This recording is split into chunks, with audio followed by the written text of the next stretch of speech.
دوسرا باقی ہے، یہ سبحان پر بات ہوئی. اب سوال باقی ہے صفات. دیکھیے وقت کو نہ دیکھیے، ہمیں تو سمجھنا ہے. پھر باقی ہے افعال. پھر سبحان یہاں کیوں لایا گیا؟ ٹھیک ہے، تو ہم سبحان یہاں کیوں لایا گیا، تو پھر درس شروع ہوگا اسرا سے، تو دو باتوں سے فارغ ہوتے ہیں. صفات کیا مطلب؟ صفات کا امت مسلمہ اس سے غافل ہے. کیا مطلب صفات کا؟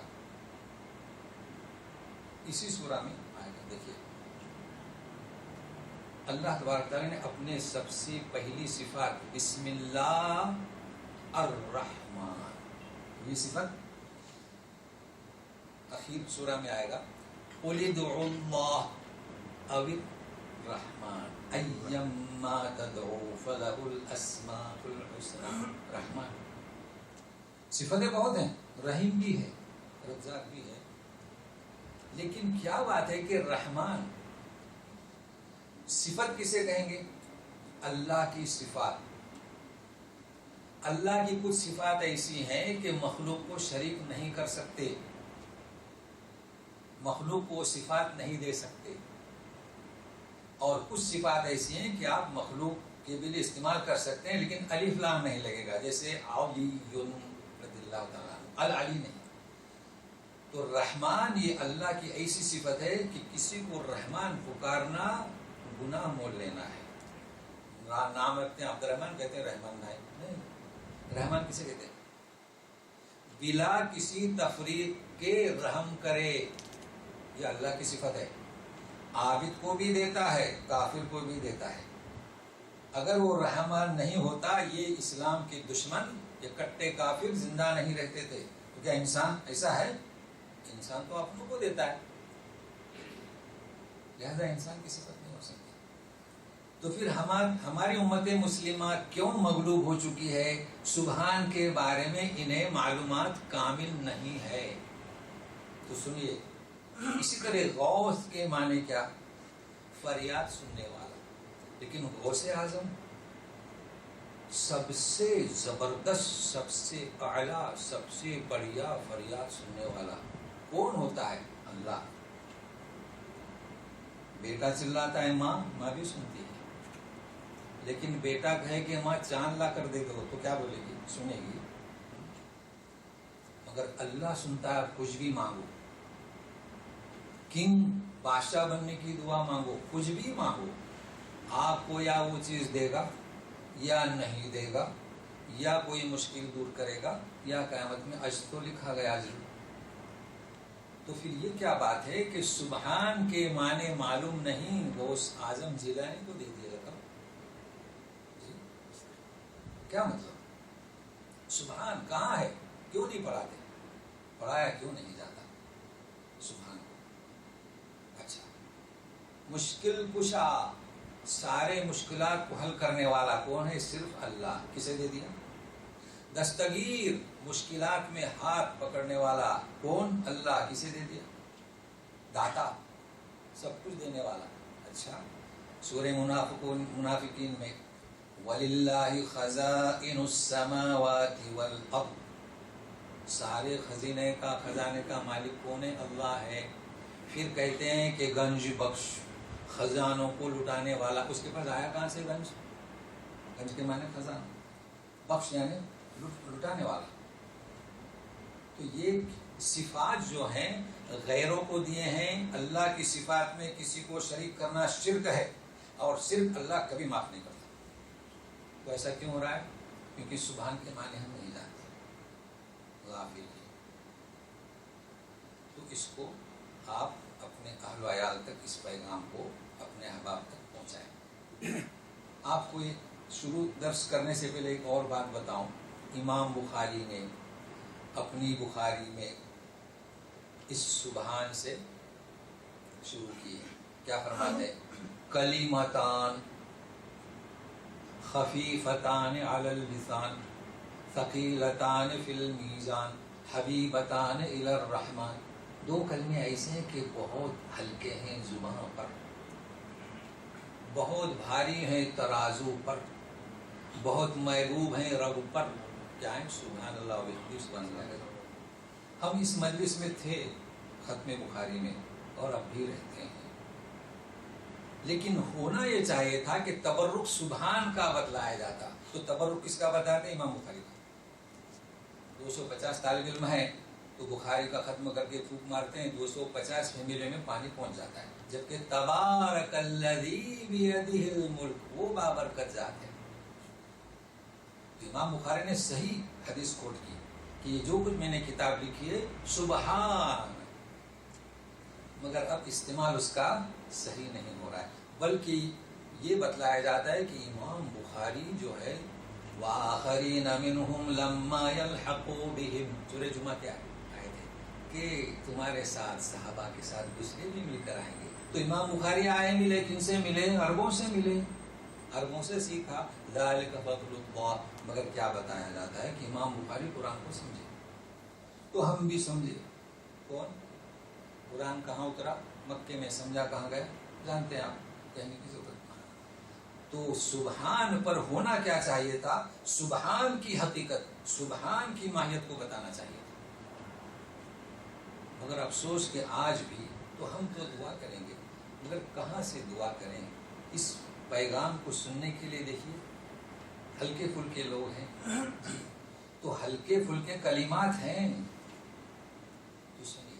اب کیا رہا؟ افعال باقی رہا نا، سنیے دیکھیے سورہ شورى میں یخلق ما یشاء یہب لمن یشاء اناثا من یشاء ذکورا یزوجہم ذکرانا و اناثا یجعل من یشاء عقیما۔ اللہ کے فعل ہیں فعال لما یرید، وہ جو چاہتا ہے وہ کرتا ہے، کسی کو لڑکے، کسی کو لڑکیاں، کسی کو دونوں، کسی کو بانس۔ یہ فعل تو اللہ کے ہیں، پھر کیا بات ہے؟ پھر داتا کون؟ وہ فعل کیسے کریں گے؟ وہ آپ کو لڑکا کیسے عنایت کریں گے؟ تو یہ افعال میں تو اتنی چیزیں میں نے سبحان پر بیان کیا۔ میری طبیعت چاہتی تھی کہ میں حق بات کو پہنچاؤں، لیکن اس کے باوجود بھی سوالات ہو سکتے ہیں، آپ پوچھیے، آج نہیں واٹس ایپ پر پوچھیے۔ اب ہم شروع کرتے ہیں، اب تیار رہیے۔ سبحان سے اس سورہ کو کیوں شروع کیا؟ پہلے اس کی اہمیت کو جانیں۔ اگر میں اچانک شروع کرتا نہیں، سبحان سے کیوں شروع کیا کہ اللہ پاک ہے؟ آیت سورہ نمبر 36، آیت نمبر بھی 36 اتفاق سے، سبحان الذی خلق الازواج کلھا، پاک ہے وہ ذات ہر چیز کے جوڑے بنائے، ٹھیک ہے؟ مما تنبت الارض، زمین اگاتی ہے اس کے بھی، ومن انفسہم، اپنی جانوں میں بھی، ومما لا یعلمون، جو ہم نہیں جانتے۔ تو کیا معلوم ہوا کہ سبحان ایسے وقت میں استعمال ہوتا ہے جب کچھ عجیب چیز پیش کی جا رہی ہے۔ تو ہر چیز کے جوڑے اللہ نے بنائے، زمین سے بھی بنائے، اور تم ان چیزوں کو نہیں جانتے۔ تو اس پر مختصر یہ ہم جانتے نہیں۔ دیکھیے جو لوگ کیلے کہ جن کے پاس باغات ہیں وہ جانتے ہیں کچھ کیلے مرد ہوتے ہیں وہ پھل نہیں دیتے، آم کے درخت بھی پھل نہیں دیتے، کچھ کھجور بھی ایسی، تو جوڑے بنائے، ہر چیز کے جوڑے۔ چلیے ہم کیا نہیں جانتے، کچھ چیزیں منکشف ہو رہی ہیں۔ یہ لائٹ ہمارے سامنے لگی، اس میں کتنے کرنٹ ہوتے ہیں؟ جوڑا ہوا کہ نہیں ہوا؟ کہتے ہیں کہ ایک کھینچتا ہے ایک دھکیلتا ہے، جی دو ہیں اس میں، جی آپ جانتے ہیں۔ اسی لیے فرمایا کہ وَمِمَّا لَا يَعْلَمُونَ۔ تو کہنا یہ چاہتا ہوں کہ سبحان یہاں اس لیے لایا گیا کہ کوئی خرق عادت واقعہ پیش آنے والا ہے۔ خرق عادت کسے کہتے ہیں؟ خرق عادت ایسا کہ بشر کی طاقت سے اوپر۔ دوسرا، جو اصول اللہ نے بنائے ہیں اس اصول سے مختلف، چونکہ پہلے میں بتلا چکا ہوں۔ سبحان کے معنی وہ کسی قید و بند سے بالا تر ہے۔ آپ کو مکہ جانا ہے تو پیدل جائیے، یا سائیکل پر، یا اسکوٹی پر، یا گاڑی پر۔ اڑ کر جا سکتے ہیں؟ نہیں۔ مگر اللہ تبارک تعالیٰ کے ہاں کوئی قید و بند نہیں، وہ بالا تر ہے۔ تو اب ایسا واقعہ پیش آنے والا ہے، اس کو اپنی قوت پر کیا منحصر نہ کریں، اس لیے سبحان لایا گیا۔ اور وہ واقعہ کون سا؟ معراج کا. اصل معراج سے مراد ہمارے یہاں وہی لیتے ہیں نا پورا قصہ، اس لیے میں کہہ رہا ہوں معراج، بلکہ کہنا چاہیے اسرائیلی زمینی سفر. تو وہ بھی واقعہ پیش آیا، اس نے سنا. تو اب سنیے کہ خرق عادت واقعہ پیش آنے والا ہے. وہ واقعہ کیا اب سنے گا. الذی، جو اسرا. اب اسرا کو سمجھنا ہے، ذرا تیار رہیے. اسرا کے معنی کیا؟ دیکھیے میں معنی صرف کرتا نہیں، وہ تو بھول جائیں گے. معنی فٹ رہے، کبھی نہ بھولیں، اس کی کوشش کرتا ہوں. تو ابھی تھوڑی دیر کے لیے اسرا کے معنی جو ہے لغت میں، لغت کے معنی رات کو گیا. کیا معنی اسرا کے؟ رات کو گیا. ٹھیک. ذہب کے معنی کیا؟ گیا. اب تو ذہب استعمال نہیں ہوتا. وین راہ فلاں پوچھتے نا آفس میں، تو ذہب کے بجائے راہ. تو راہ کے معنی کیا؟ گیا. تو اسرا میں اور ذہب میں فرق کیا؟ اور راہ میں، راہ اور ذہب میں کبھی بھی گیا پوچھنا پڑے گا متا راہ لیل نہار. اور جب اسرا آپ نے کہا تو پوچھیں گے نہیں وہ رات کو گئے. تو یہ اسرا کی کیا خصوصیت ہے کہ رات کو گئے. ایک بات. اب دوسری بات نوٹ کریں. چلیے سورہ بقرہ آیت نمبر 17. ذہب اللہ. اب آپ لغت سے معنی کیا کریں گے؟ اللہ گیا، یہی کریں گے نا. اب چلیے آگے، چونکہ اسرا کے معنی سمجھے. آگے ہے بنورہم. اب کیا معنی کریں گے؟ با کیا کہتا ہے کہ گیا نہیں، لے گیا. کسے لے گیا؟ منافقین کے نور کو. اب اس کو آپ تبدیل کر دیں، اچھا کر لیا. ٹھیک ہے، سمجھ گئے نا. با. اب یہاں آئیے، اسرا کے معنی رات کو گیا، لیکن با اب کیا کریں گے؟ رات کو لے گئے. ہو گئے معنی، اب نہیں بھولیں گے نا. تو اسرا کے معنی کہ رات کو گیا، اور بال آیا تو رات کو لے کر گیا. تو سبحان الذی اسرا بعبدہ. اسے لے گیا؟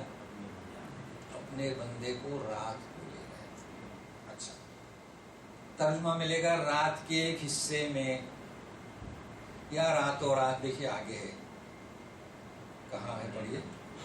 لیلم کیا ہے؟ تو کیا مانے؟ رات کے ایک حصے میں لے گیا. ٹھیک ہے، اب ایک ایک لفظ کو سمجھتے ہیں، تاکہ میں نہیں چاہتا کہ آگے جائیں پھر پیچھے آئیں، الا کوئی بات رہ جائے. اسرا کے معنی رات کے ایک حصے میں لے گیا. کسے لے گیا؟ تو دیکھیے اپنے بندے کو. کہاں سے کہاں تک؟ مسجد حرام سے مسجد اقصیٰ تک. ٹھیک ہے نا. اب سوال یہ کرتے ہیں لوگ کہ جب ہم نے کہا کہ سبحان، وہ پاک ہے، وہ قید اور بند سے بالا تر ہے، تو رات کے کچھ حصے میں کیوں لے گیا؟ ایک لمحہ بھر میں کیوں نہیں مشاہدہ کروایا؟ کیا جواب دیں گے؟ صحیح ہے نا. جب ابھی ہم نے کہا کہ وہ حج سے پاک ہے، نقصان سے پاک ہے. ہاں تو سنیے، وہ تو ایک لمحے میں کیا کن فیکون. نبی کریم صلی اللہ علیہ وسلم کو ایک لمحے میں مسجد اقصیٰ، جنت، دوزخ سب مشاہدہ کرا سکتا تھا. مگر اللہ تبارک تعالیٰ جب بندے کو مشاہدہ کراتے ہیں تو وہ عاجز نہیں ہے. بندہ اس بات کا متقاضی ہے، اس بات کا محتاج ہے بشریت کہ اسے ان باتوں کو سمجھنے کے لیے، ان واقعات عجائبات کا مشاہدہ کرنے کے لیے کچھ وقت درکار ہے. اس لیے رات کا کچھ حصہ. تو بات واضح ہو گئی. ان کے اعتراض کا جواب دیں. لکھا ہوا ہے کہ کیوں. اچھا، اب دوسرا سوال، یہ رات کو کیوں لے گیا، دن کو کیوں نہیں؟ اعتراض تو کرتے رہتے ہیں ہمارے لوگ بھی، اب بھی ہیں، اپنی تفسیروں میں بھی لکھا ہوا ہے. اچھا، دن کو لے گئے. اللہ تو دن کو بھی لے جا سکتا تھا اور رات کو بھی، لیکن رات کا پرسکون ماحول اس بندے کو مشاہدے کے لیے معین و مددگار ہو سکتا تھا، اور رات ہی میں ان چیزوں کا مشاہدہ کر سکتا تھا، اس لیے رات کو. اب کوئی جواب ہے؟ تو یہ مسئلہ بھی حل ہو گیا. اچھا، اب سوال یہ آتا ہے کہ وہ لے گیا. افسوس، لوگ کہتے ہیں لے گیا. ٹھیک ہے نا، کا کلمہ ایسا ہے کہ سارے معتذرین کے اعتراضات کا جواب ہے. آپ جب پڑھیں گے قصہ تو ہمارے مفسرین جیسے محی الدین عربی تو اپنا ہے، کہتے ہیں کہ یہ جو لے گیا وہ بیداری میں لے گیا کہ نیند میں لے گیا. اچھا، پھر بیداری میں لے گیا تو صرف روح گئی یا جسم بھی گیا؟ یہ 3 پہلو ہیں. اب ان کا جواب کیا دیں گے؟ اگر روح کو لے گیا اللہ تو یہ فرماتے ہیں کہ اپنے بندے کو لے گیا. بندہ کب ہوتا ہے؟ جب روح اور جسم ایک ہوتا ہے. اچھا، خواب میں گیا، ٹھیک ہے. اب بھی لکھتے ہیں لوگ کہ نہیں یہ خواب میں معراج ہوئی، چونکہ سبحان کے معنی معلوم نہیں. سبحان کے کیا؟ افلا تعقلون، سمجھنا نہیں چاہتے. دیکھیے میں دور نہیں لے جاتا آپ کو، اسی میدان میں سمجھاتا ہوں. اسی میدان اگر نبی کریم صلی اللہ علیہ وسلم یہ فرماتے کہ میں رات کو خواب میں مسجد اقصی دیکھ کر آیا تو کوئی جھٹلاتا؟ ہاں، یہاں پر دلیل ہے، جھٹلاتا کوئی؟ تو آپ نے کیا فرمایا؟ اسری بھی، مجھے لے جایا گیا، عرج بھی، مجھے بلند کیا گیا. حضرت عائشہ صدیقہ فرماتی ہیں رضی اللہ عنہا کہ جب آپ نے فرمایا کہ اسری بھی تو لوگوں نے ہاتھ پر ہاتھ مار دیے. تو اگر آپ فرماتے کہ خواب میں گیا، آج بھی آپ کہیں، میں کہوں میں رات کو پوری دنیا خواب میں دیکھ کر آیا، تو آپ انکار کریں گے؟ نہیں. تو جب انہوں نے انکار کیا اس بات کی دلیل ہے کہ خواب نہیں تھا. جواب یہیں پر ہے، کہیں جانے کی ضرورت نہیں. کیا فرماتے عائشہ صدیقہ؟ کچھ لوگوں نے انکار کیا، ٹھیک ہے، وہ تو رسول کی رسالت کا بھی انکار کرتے تھے، لیکن کچھ لوگ مرتد ہو گئے. اب یہاں ہمارے بھائی نہیں سمجھتے یہ مرتد کیا. کہتے ہیں کہ صحابہ مرتد کیسے ہو گئے؟ بھائی ہم سمجھ نہیں رہے. جس کا سبحان پر یقین نہیں، اللہ کی ذات پر ایمان نہیں، اسے آپ صحابہ کہتے ہیں؟ اچھا، یہ تو ایمان میں کچے تھے، ان کا ایمان نہیں تھا، تو ہٹ گئے. کہ یہ کیسے ہو سکتا ہے کہ آپ جو ہے جا کر رات میں ایک لمحے میں مسجد اقصی جا کر آئے، آسمان پر جا کر آئے تو مرتد ہو گئے؟ تو کبھی یہ نہ کہیں. منافقین بھی تو تھے نا. اچھا، اس وقت کوئی سزا وزا کا تو سوال ہی پیدا نہ ہوتا تھا، مکی زندگی تھی. یہ بھی آپ جانتے ہیں کہ مکہ میں آخری سال میں ہجرت سے 1 سال پہلے یہ معراج کا واقعہ پیش ہوا ہے، اس کو بھی ذہن میں رکھے گا. تو ابو بکر کے پاس گئے صدیق رضی اللہ تعالیٰ، کہا کہ تمہارا یہ ساتھی کیا کہتا ہے؟ بولے کیا؟ تو بولے مسجد اقصی جا کر آیا. تو بولے ٹھیک ہے، سچ. انہوں نے سچ کہا. کہاں کی بات کر رہے ہیں؟ مسجد اقصی، جہاں اونٹ سے ہم مہینہ لگتا ہے، کیونکہ اونٹ سے مہینہ لگتا ہے. تو بولے اگر وہ مسجد اقصی کے اس سے دور کی بھی بات کرے تو سچ کہتا ہے. اس لیے آپ کو کیا لقب ملا؟ ابو بکر صدیق. ابھی ہمارے بھائیوں نے اکبر بھی لگا دیا اپنی طرف سے، کہیں بھی اکبر نہیں ہے. بھائی اللہ سے سچا کون ہو سکتا ہے؟ اللہ کی بات سے ہے نا کلام پاک میں. تو صدیق اکبر تو اللہ ہے، تو یہ صدیق ہے. بہرحال کہنا یہ تھا کہ یہ چیزیں جو ہیں اسی میں جواب ہے. اب آپ تفسیر پڑھیں گے تو ہر ایک کی تفسیر کو آپ ضعیف موضوع، یہ روح اور جسد کے ساتھ ہے. یہ ہے اسراء کا زمینی سفر. تو ہم اس اسراء کے بارے میں سبحان الذی اسرا بعبدہ لیلا من المسجد الحرام، ایک کڑی میں آپ کو بتاتا ہوں، حالانکہ یہ آخر کی کڑی ہے تاکہ اسراء سے فارغ ہو جائیں. پھر آخر میں یاد رہتا ہے یا نہیں. دوسرے کئی موضوع ہیں کہ لوگوں نے جھٹلایا، کچھ مرتد ہوئے، کچھ نے تصدیق کی، اور بھی تو لوگ تھے نا. آخر میں چل کر نبی کریم صلی اللہ علیہ وسلم نے ایک دلیل دی کہ کہیں مان جائیں. لوگوں نے پوچھا آپ صلی اللہ علیہ وسلم تو اس مسجد کو آپ اس کے پہلے سفر اختیار نہیں کیا تھا، تجارت سے گئے ہوئے تھے، تو پوچھا کہ دروازے کتنے، کھڑکیاں کتنی، سب بتا دی۔ پھر آپ نے جو ایک بات بتائی وہ تو پھر عجائبات جب شروع ہوں گے، لیکن سن لیجئے گا۔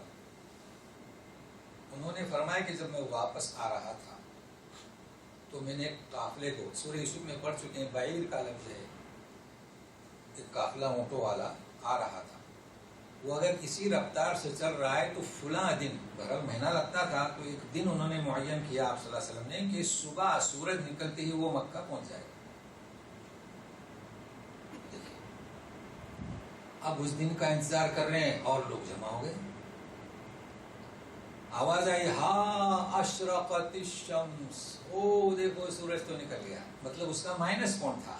تو دوسری طرف سے آواز آئی اس سے بھی بھر کر، شیر کی سوا شیر، ہاں البعیر قد ظہرت، قد کیا بات کرتے ہو، یہ دیکھو قافلہ آ چکا۔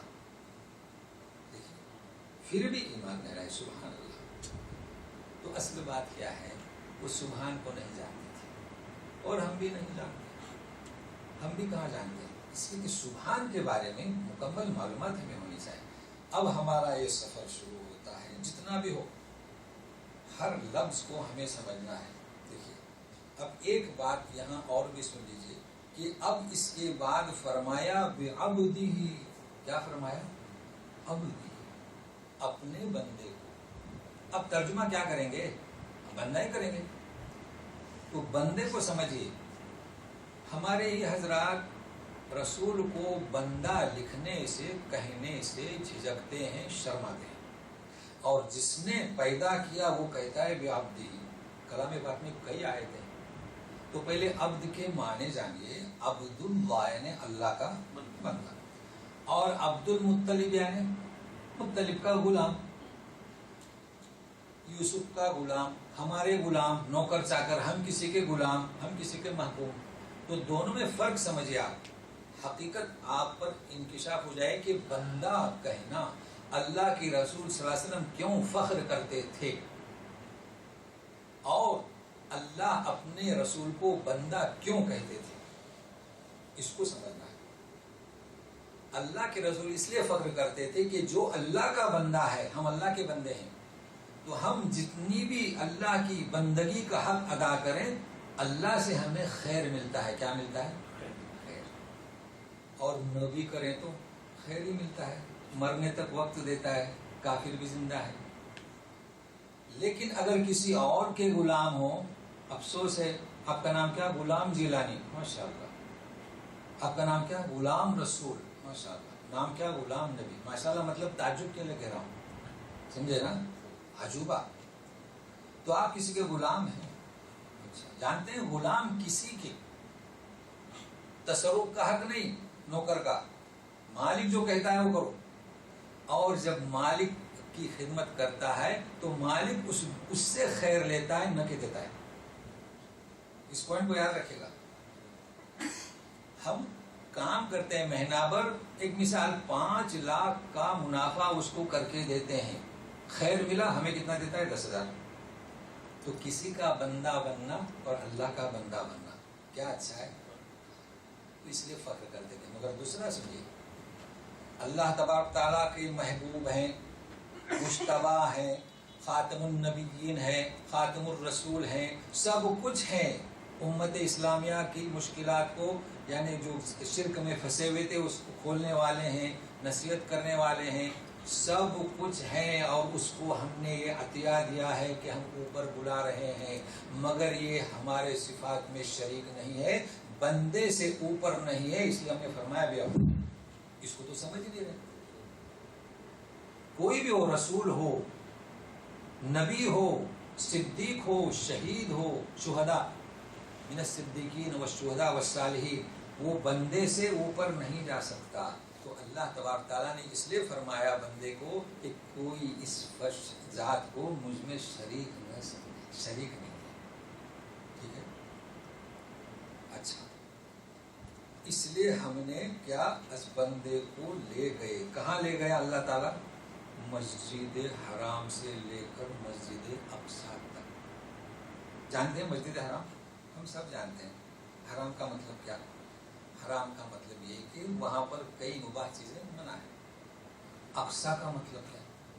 دیکھیے سورہ نجم میں ہے ثم کیا دنا فتدلا قاب قوسین او ادنا، یعنی جبریل امین کا تذکرہ ہے سورہ نجم میں.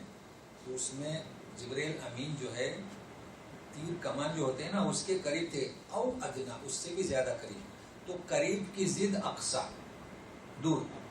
ہاں نہیں اقصا اپوزٹ نہیں، اقصا قاف اور صاد یہ جیسے یہاں یہ اقصا ہے نا دور.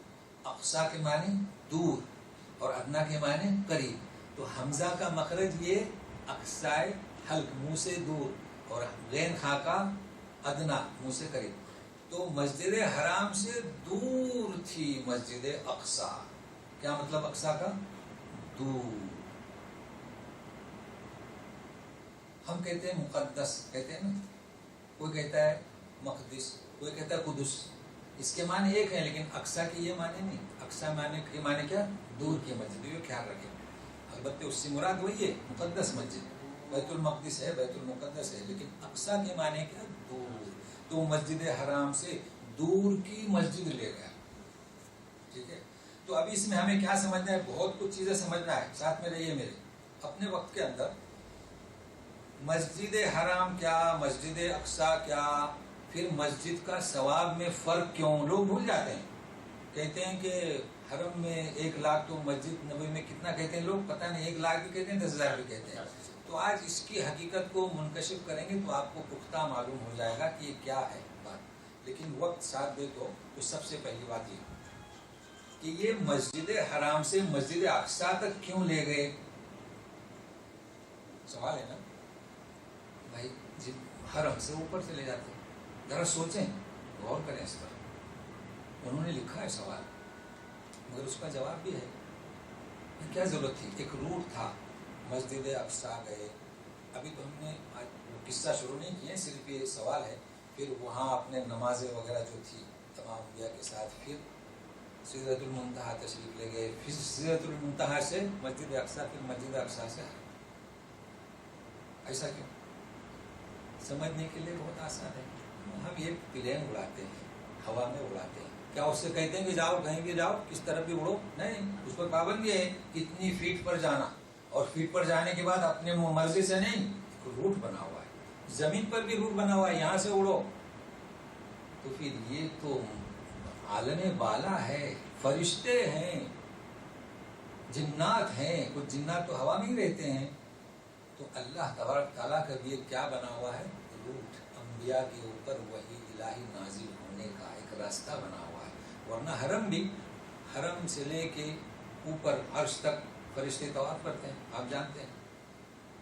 لیکن بیت المقدس اور چیز ہے. اس کیا امتیاز کیا ہے؟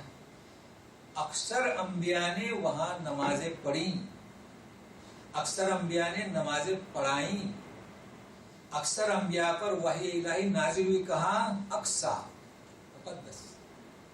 عیسیٰ ابن مریم بھی کہاں نازل ہوں گے؟ اقصا. تو یہ اہمیت ہے اقصا کی. اسی لیے حشر کا میدان کہاں قائم ہوگا؟ اسی سرزمین پر. میں کیا بات، یہ تو ہمارے انڈین مسئلہ ہے عرفات میں. سمجھ رہے اس چیز کو؟ تو جواب ان کا کیا ہے کہ اس جگہ کو اللہ نے اختیار کیا، اس لیے وہاں لے گئے. یہ تو صرف ابھی اعتراض ہے، اس کا میں جواب دے رہا ہوں، ابھی تو باقی ہے. تو لے گیا کہاں؟ مسجد حرام سے مسجد اقصا تک. ٹھیک ہے، یہ سوال کا جواب. اب سنیے، الذی بارکنا حولہ، اس کے ارد گرد ہم نے برکتیں دے رکھی ہیں. تو برکت کیا؟ یہ بھی باقی ہے، تاکہ ہم دکھائیں ہمارے عجائبات یہ باقی ہے. اور ابھی مسجد حرام اور مسجد اقصا کو سمجھنا باقی ہے. تو کیا بیان کروں؟ میرے خیال سے مسجد سے فارغ ہوتے ہیں. آپ جانتے ہیں حدیث شریف میں کہ مکہ میں جو نماز پڑھے گا اور ایک نماز کو کتنا ثواب ملے گا؟ 1 لاکھ. لوگ کہتے ہیں 1 رکعت. 1 رکعت نہیں، 1 نماز جی، یا فجر کی یا ظہر کی یا عصر کی. اور مسجد نبوی میں 1 لاکھ جی. وہ لوگ بولتے ہیں 10,000، وہاں حدیث لکھی ہوئی ہے، کیونکہ سبحان کے معنی میں. لیکن آج میں آپ کو ایسی چیز بتا رہا ہوں، اگرچہ 5 منٹ زیادہ ہو جائیں، اس بات کو ختم کرتے ہیں. مسجد کی بیت المقدس میں کتنی، آپ لوگ کیا کہتے ہیں، مقدس ہی کہتے ہیں نا، یا مقدس یا قدس؟ مسجد اقصی کتنی؟ 5. یہ فرق کیوں؟ پھر ہم غلطی کیوں کر جاتے ہیں؟ سنیے سورہ آل عمران 96، ان اول بیت وضع للناس للذی ببکۃ، کعبہ شریف سب سے پہلا گھر. ابو ذر غفاری پوچھتے ہیں بخاری کی حدیث، یا رسول اللہ ایو مسجد وضع للناس اولا، کیا پوچھتے ہیں؟ وہاں تو بیت ہے نا، اللہ کا گھر، پہلی مسجد تو بولے کعبہ. ثم ایون بولے بیت المقدس، بعد کم سنہ بولے 40 سنہ. اس کو ذہن میں رکھیے، یہ جو میں بتانا چاہتا ہوں آپ تو آپ کے سمجھ میں آئے گا. تو یہ مسجد کا مسئلہ ہی آج اختتام کو پہنچاتے ہیں. اب آپ غور سے سنیے، مسجد ایک کعبہ یعنی کعبۃ اللہ کی جگہ کس نے اختیار کی؟ اللہ نے. کس نے اختیار کی؟ اللہ تبارک تعالیٰ نے. اے فرشتوں اس جگہ کعبۃ اللہ تعمیر کرو، بن گیا. بعد میں پھر کس نے؟ ابراہیم علیہ السلام نے، مگر انہیں جگہ بتلائی گئی. ٹھیک ہے، تو 40 سال کے بعد بیت المقدس جب بنا تو جگہ کس نے اختیار کی؟ آدم علیہ السلام. کس نے؟ آدم علیہ السلام. فرق ہوا. اب اس کے بعد کی مسجدوں کا ذکر چھوڑیے، ہم اختیار کرتے ہیں. اب جتنی مسجدیں ہیں جگہ کون اختیار کرتا ہے؟ ہم اور آپ. مسجد نبی کو کس نے اختیار کیا؟ آخری نبی، خاتون نبی. تو یہی وہ فرق ہے، جس جگہ کو اللہ نے اختیار کیا اس کا اجر کتنا؟ جس جگہ کو آدم علیہ السلام نے اختیار کیا اس کا اجر کتنا؟ جس جگہ کو میرے محبوب آخری نبی نے اختیار کیا اس کا اجر کتنا؟ جس جگہ کو ہم اختیار کرتے ہیں اس کا اجر کتنا؟ 2627. بات واضح ہوئی، اب کبھی نہیں بھولیں گے. مگر ایک بات اور، مسجد کسے کہتے ہیں؟ کوئی نہ نماز ہوتی، جماعت ہوتی نہیں. سنیے، مسجد کے بارے میں امت مسلمہ سے کوتاہیاں ہو رہی ہیں. ٹھیک ہے جی. مسجد کا درجہ ہمارے 27-26 کیوں؟ اللہ کا گھر ہے اور ہم نے اختیار کیا ہے. لیکن مسجد کسے کہتے ہیں؟ مسجد اسے کہتے ہیں، نبی کریم صلی اللہ علیہ وسلم نے فرمایا کہ 5 چیزیں جو میرے ساتھ خصوصیت رکھتے ہیں کہ زمین میرے لیے طہور، پاک اور کیا؟ نماز پڑھنے کی جگہ. تو مسجد اس پر اطلاق ہوتا ہے کہ زمین سے لے کر آسمان تک اللہ کی ملکیت، یہ مسجد ہے. سمجھے؟ تو وہاں 27 درجے کا ثواب ملے گا. اگر کسی نے عمارت باندھی اور نیچے کے 2 فلیٹ مسجد کے لیے دے دیے، اس کا نام مصلی. ہمارے یہاں متروک ہو چکا ہے، ہم مصلی کو سمجھتے نہیں. مسجد اس کو ذہن میں رکھے گا، یہ مسجد ہے. کسی نے تعمیر کی کرائے کے لیے بلڈنگ، اوپر مسجد بنا دی تو نیچے سے نہیں ہے، اس کا نام بھی مصلی. اب مصلی میں نماز پڑھنا کہ نہیں؟ نبی کریم صلی اللہ علیہ وسلم کی حدیث ہے کہ ایک اکیلا آدمی نماز پڑھ رہا ہے جنگلوں میں، باغیچوں میں، تو 2 اطراف میں باغیچے ہیں، 2 مل کر پڑھیں تو 1 سے زیادہ ثواب، 3 ہو تو 2 سے زیادہ ثواب. تو یہ ثواب کس کا ملے گا؟ جماعت کے ساتھ نماز پڑھنے کا، مصلی میں. اس کو ذہن میں رکھیے. اب میں یہ نہیں کہتا کہ آپ مصلیوں میں نماز نہ پڑھیں، چونکہ آج کل کمپنیوں میں جو انتظام کرتے ہیں نا، وقت تقاضا یہ ہے کہ نماز پڑھیں، وسعت رکھیں، اللہ قبول کرے گا. لیکن فرق ہمیں معلوم ہونا چاہیے کہ مسجد کسے کہتے ہیں اور مصلی کسے کہتے ہیں. اس بات کو ذہن میں رکھیں. اب ہم چاہے مسجد میں نماز پڑھیں، چاہے مصلی میں پڑھیں، مسجد نبی میں پڑھیں. اچھا، دوسری چیز ہے مسجد کے تعلق سے، یہ وہ بات ہے کہ ایک کو اللہ نے اختیار کیا، ایک کو آدم علیہ السلام نے اختیار کیا، ایک کو رسول نے اختیار کیا. اس لیے فرمایا کہ زیارت ہو سکتی ہے جو کس نے؟ 3. دیکھیے زیارت فرق ہے، یعنی زیارت کے لیے سفر اختیار کرنا. دیکھیں ہمارے گاؤں میں مسجد بنی ہے نہیں تو ہم جا رہے ہیں، یہ سفر نہیں ہوا نا، تو جا سکتے ہیں. قبرستان ہمارے گاؤں میں یہ سفر نہیں ہوا. ہم کسی کے یہاں مہمان گئے، چلیے آپ کو قبرستان بتائے، اس کو سفر نہیں کہتے. تو بعض اگر شدت نہیں، آپ کے یہاں منع ہے، سفر منع ہے. جس طریقے سے ایک نماز اس طریقے سے سفر منع ہے.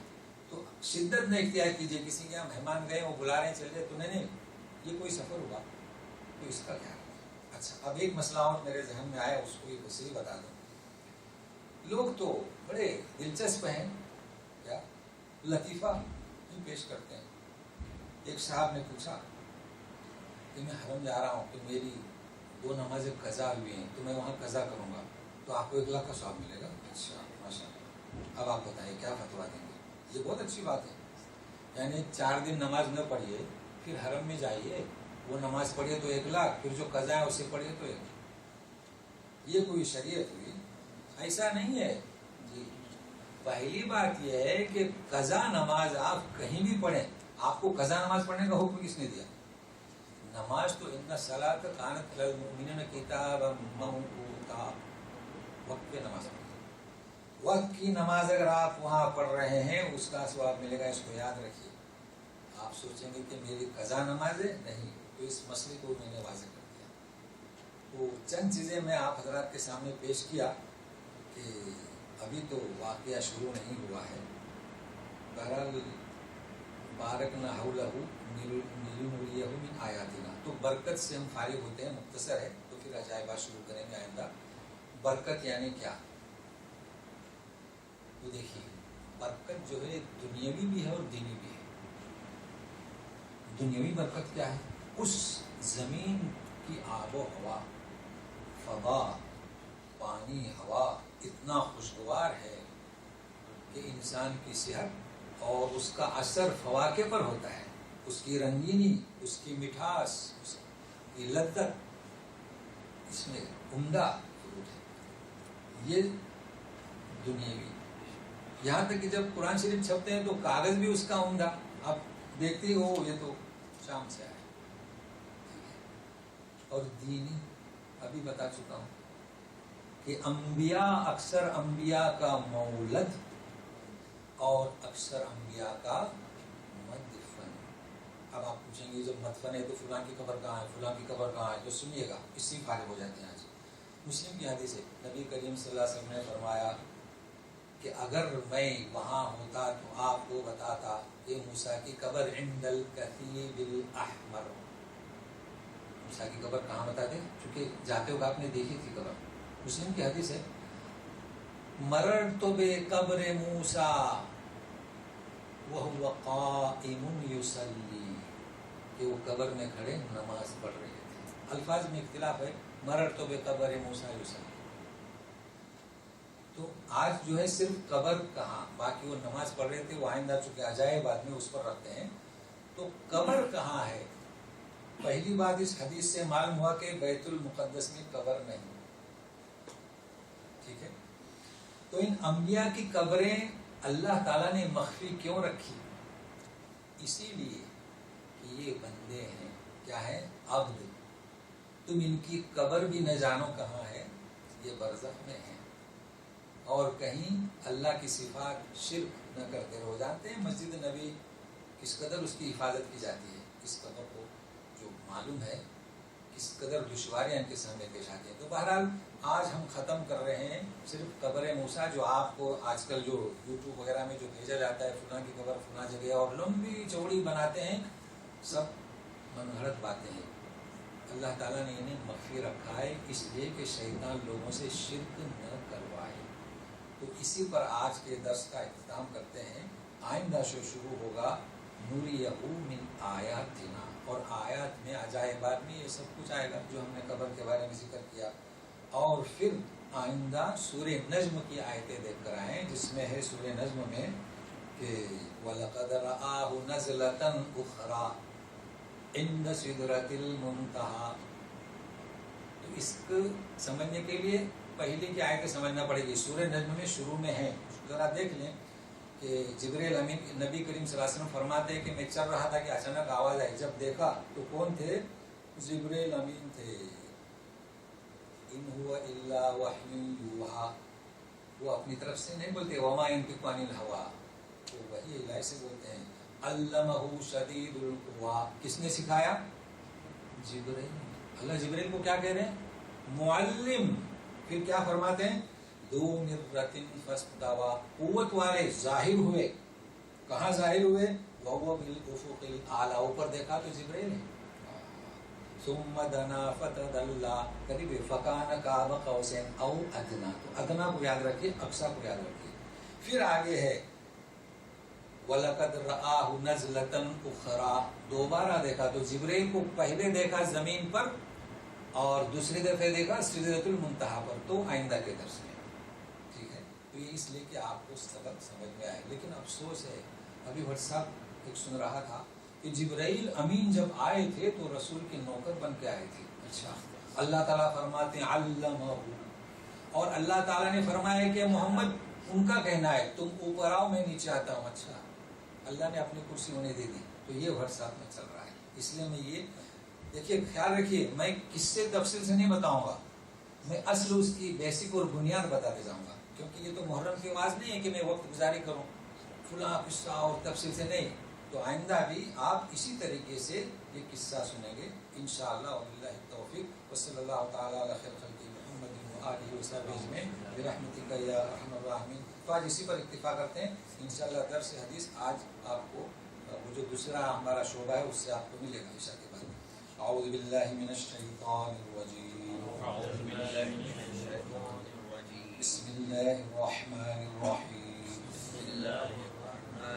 سبحان الذی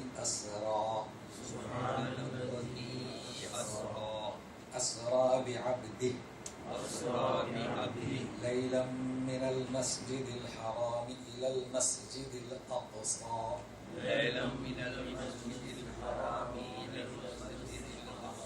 الذي باركنا حوله لنريه من آياتنا إنه هو السميع البصير. سبحانك اللهم وبحمدك أشهد أن لا إله إلا أنت أستغفرك وأتوب إليك. تو آئندہ وقت سے پہلے حاضر ہونے کی کوشش کیجیے، اپنے ساتھیوں کو لائیے تاکہ معراج کا آسمانی سفر اس کے عجائبات سنیں. جی، جیسے سفر میں ہم مسجد جیسے بتا رہے زیارت کے لیے مدینہ کوئی آدمی جو ہے نا نیت کرتا میں اجمیر جانے کی، اس میں کیا فرق ہے؟ ہاں، اس میں فرق ہے کہ اجمیر جانے کی اگر آپ نے نیت کی تو یہ شرک ہوا، چونکہ آپ نے اجمیر شریف کو ان کے جو وہاں جو دفن ہے ان کو آپ نے اہمیت دی. صفات میں کیوں جا رہے وہاں؟ تو سفر تو ناجائز ہے. اللہ کے رسول صلی اللہ علیہ وسلم نے فرمایا کہ صرف 3 مسجد ہے بس، تو سفر تو ناجائز ہے. اب جو لوگ سفر کو جاتے ہیں وہ چھوٹا عمرہ کرنے کے لیے جاتے ہیں، اور جو لوگ سفر کو جاتے ہیں وہ داتا گنج بخش سمجھ کر جاتے ہیں. شرک ہے. بات مسجد کی ہے نا سر، خبر نہیں ہے، یہ لوگ خبر پہ جا رہے ہیں. آپ بات مسجد کی ہے، ہاں، بات مسجد کی ہے، خبر پہ جا رہے ہیں. وہ قبر پہ جا رہے ہیں، وہ تو قبر ہے. اسی طرح کا اور ایک سفر بھی 10 دن 40 دن کا جماعت اسلامی والے کرتے ہیں جانے کا سفر. جماعت اور 40 دن کی سفر میں جاتے ہیں. نہیں، یہ تو ہم سفر ابھی سعودیہ میں بھی ہم سفر کر کے آتے ہیں نا، مسجد کے لیے سفر یعنی کسی مسجد کو دیکھنے کے لیے. باقی مطلق سفر تو تجارت کے لیے تو ہو سکتا ہے نا. نبی کریم صلی اللہ علیہ وسلم بھی سفر اختیار کیا. سفر کی نفی نہیں ہوئی ہے. کس کی نفی ہوئی ہے؟ 3 مسجدوں کو سفر اختیار کر سکتے ہیں دیکھنے کے لیے، زیارت کے لیے. واضح ہو گئی نا بات؟ عید کے لیے بھی جو جاتے ہیں، اس کے لیے چلے کے لیے بھی جو جاتے ہیں. چلہ بھی مسجد میں نہیں آتا ہے. چلہ مسجد میں نہیں آتا ہے نا، وہ سیکھنے کے لیے جاتے ہیں یا دعوت دینے کے لیے جاتے ہیں. اس میں کافی فرق ہے، چونکہ وہ جاتے ہیں. صحابہ کرام بھی گئے کہ ان کی جو باتیں ہیں وہ کمزور نہیں. صحابہ کرام بھی گئے تو وہ بھی جاتے ہیں تبلیغ پہنچانے. جیسے کہ آپ جب مجھ سے کہیں کہ آپ ہمارے یہاں آئیے، لوگ دعوت دیتے ہیں کہ ہمارے یہاں آئیے، تو میں سفر اختیار کروں کس کے لیے؟ پیغام پہنچانے کے. آپ کا پیغام، آپ کا انداز ہم چاہتے ہیں. تو یہ سفر ناجائز نہیں. تو ان کا بھی سفر یہ سفر ہے، کیونکہ ہم کیا ہر جماعت کو اس کا حق دیں. اس میں کوئی گنجائش اس نہیں کہ ہم انہیں کہیں کہ 40 دن اور آپ غلط کام کریں. بالکل صحیح ہے. اور کچھ تو بہرحال مسجد اقصی کی تعمیر جناتوں نے کی تھی نا، وہ سلیمان علیہ السلام کے زمانے میں. اچھا، تعمیر میں ایک چیز اس میں دیکھیے، تعمیر کا مطلب کیا؟ Second repair. ہاں، یہ خیال رکھنا. اچھا، آپ نے پوچھا جگہ اختیار کس نے کی؟ آدم علیہ السلام نے. تو پہلی مسجد بنی. ہاں، تب انہوں نے مسجد بنایا. جیسے کہ خانہ کعبہ کس نے تعمیر کیا؟ ابراہیم علیہ السلام نے. مگر میں نے کیا کہا؟ فرشتوں نے، اللہ تعالیٰ نے. تو یہ سیکنڈ، ہاں یہ سیکنڈ کی بات ہو رہی ہے. بہت تھوڑا اچھا سوال کیا، لیکن ابھی تو باقی ہے، مگر اچھا سوال کیے کہ میں نے ثواب کے حصے بنایا. آپ کے اس میں اعتراض آیا ہے کہ سلیمان علیہ السلام نے جناتوں نے جو کب تعمیر کی اور سلیمان علیہ السلام نے سیکنڈ کیا. تو پہلے آدم علیہ السلام نے ترتیب میں مسجد کی صاحب بتا جی اللہ نے اختیار کیا، پھر آدم علیہ السلام نے اختیار کیا، پھر نبی صلی اللہ علیہ وسلم نے اختیار کیا. لیکن ثواب میں ایک ہی ترتیب نہیں، اصل میں رسول میں فرق ہے نا. آدم علیہ السلام رسول میں فرق آ گیا. نہیں تو وہ تو ہر ایک دیکھیے اللہ تعالیٰ نے ایک امتیاز دیا مسجد نبی کو، چونکہ مسجد نبی اب کس دیکھے وہ انبیاء کا قبلہ اس کا، لیکن کون سی شریعت کا؟ دیکھے بہت اچھا سوال کیا انہوں نے کہ شریعت موسوی، عیسوی اور حضرت یحییٰ زکریا یہ قبلہ ہم کہتے ہیں اول.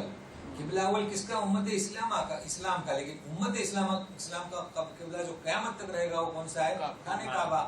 تو اس کے جو ہے رائج کرنے والے کون؟ مسجد نبی، اس لیے اس کا ثواب زیادہ رکھا گیا. سمجھ رہے نا؟ نہیں تو پھر فرق کیسے ہوگا؟ اور یہ یہودیوں کو ایک قسم کی لتاڑ ہے کہ تمہارا درجہ اب منصب تمہارا ختم ہو گیا. اصل یہ چیز ہے، لیکن ہم چونکہ ایسا نہیں دیتے. اصل ان کا فریضہ منصبی منتقل ہو چکا تو ثواب میں فرق ہونا چاہیے. اچھا آپ کو سوال کیا، لیکن ابھی سوالات پورا قصہ ہونے دیں پھر رکھیں. چلیے اور پوچھ سکتے ہیں، کوئی بات نہیں، تاکہ کچھ باتیں حل ہو جائیں. جیسے آپ نے پوچھا ابھی تعمیر اس نے جناتوں نے کی، بہت اچھا ہے. تو سمجھ رہے ہیں نا چیز کو. چلیے آئندہ آ جائیے. اقصی کا مطلب بڑی مسجد نہیں ہے، دور. اقصی کے معنی ہوتے ہیں دور. اقصی و ادنا. ہاں ادنا کے معنی قریب. وہ استعمال ہوتا ہے، یہ ادنا چیز وہ استعمال ہوتا ہے، لیکن لغت کے اندر ادنا کے معنی قریب اور اقصی کے معنی دور. البتہ ہم استعمال یہ کہ ادنا سی چیز دی، حقیر چیز دی، تو استعمال ہوتا ہے عرفی معنی. جی بہت اچھا تھا کہ عرف میں استعمال ہوتا ہے. اب جیسے انہوں نے کہا نا کہ عکس کے سے کہیں گے اپوزٹ. اپوزٹ تو سامنے بھی ہوتا ہے نا، تو اقصی کے معنی اپوزٹ کے نہیں، اقصی کے معنی دور.